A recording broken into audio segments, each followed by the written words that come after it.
Assalamualaikum warahmatullahi wabarakatuh. Perkenalkan nama saya Waode Elmardina, NIM 1901044.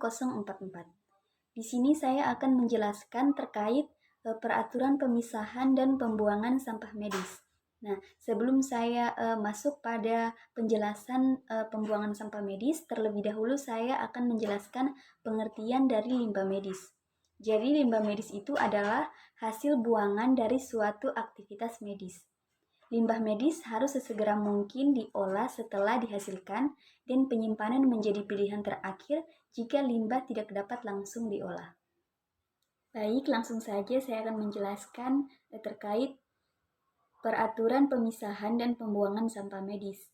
Yang pertama yaitu kategori 1 seperti sampah anatomi manusia yang terdiri dari jaringan, organ, dan bagian-bagian tubuh manusia. Nah, untuk perlakuan dan pembuangan pada sampah anatomi manusia ini dilakukan dengan cara pembakaran atau penguburan yang dalam. Selanjutnya kategori 2 yaitu sampah hewan yang terdiri dari jaringan, organ, bangkai bagian tubuh, bagian yang berdarah, cairan, dan hewan percobaan yang digunakan dalam penelitian, sampah rumah sakit hewan, dan pembuangan dari rumah sakit. Nah, untuk perlakuan dan pembuangan dari sampah hewan ini dilakukan dengan cara pembakaran atau penguburan yang dalam.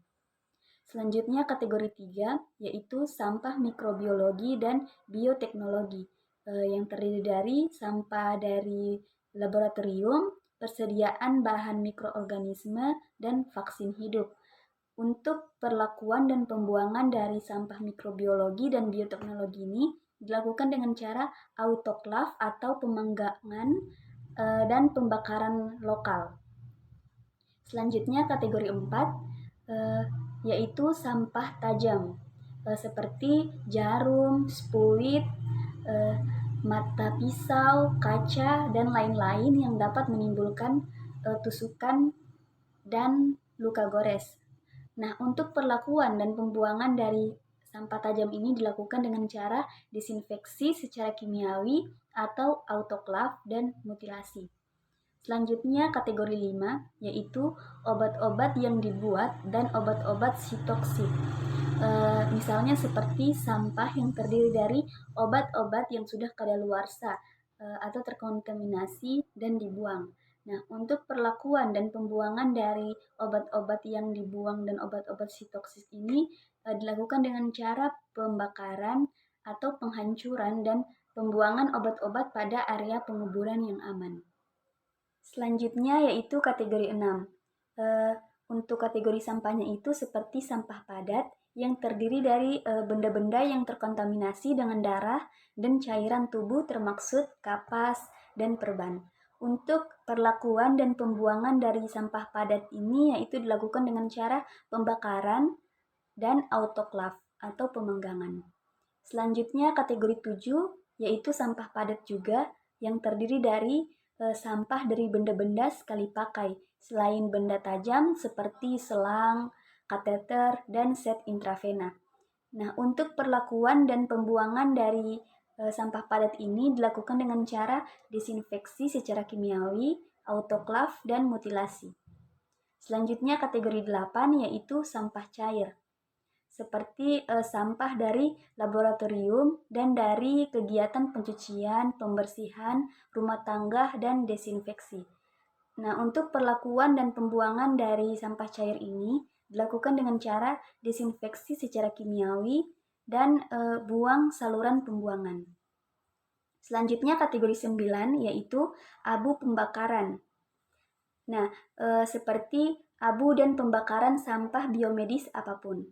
Nah, untuk perlakuan dan pembuangan dari abu pembakaran ini dilakukan dengan cara dibuang di area pembuangan sampah resmi.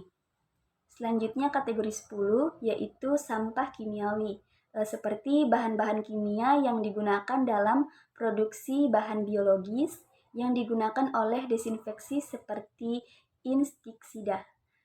Untuk perlakuan dan pembuangan dari sampah kimiawi ini dilakukan dengan cara diolah secara kimiawi dan dibuang ke dalam saluran pembuangan untuk sampah cair dan pada area penguburan yang aman untuk sampah padat.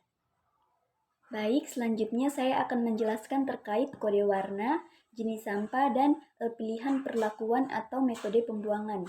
Yang pertama yaitu kode hitam, jenis sampahnya itu seperti sampah umum non-infeksius.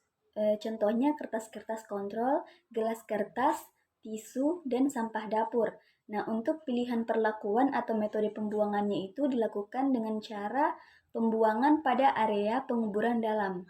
Selanjutnya kode kuning yaitu sampah infeksius seperti jaringan, organ, bagian-bagian tubuh manusia, barang-barang yang terkontaminasi darah, dan cairan tubuh pasien yang diketahui mengidap HIV atau HBV atau HCV, dan obat-obat sitoksis yang dibuang. Nah, untuk perlakuan atau metode pembuangannya itu dilakukan dengan cara pembakaran. Selanjutnya kode merah.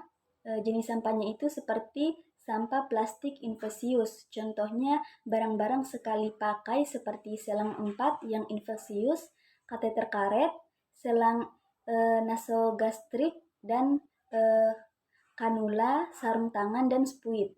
Nah, untuk pilihan perlakuan atau metode pembuangannya itu dilakukan dengan cara autoklav atau pemanggangan. Selanjutnya, kaleng biru atau putih yang tidak tembus tusukan. Untuk jenis sampahnya itu seperti benda tajam, contohnya jarum, spuit, skalpel, mata pisau, dan lain-lain. Nah, untuk metode pembuangannya itu dilakukan dengan cara pengolahan secara kimiawi atau penghancuran dan autoklav.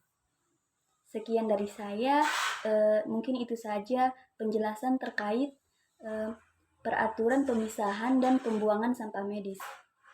Wassalamualaikum warahmatullahi wabarakatuh.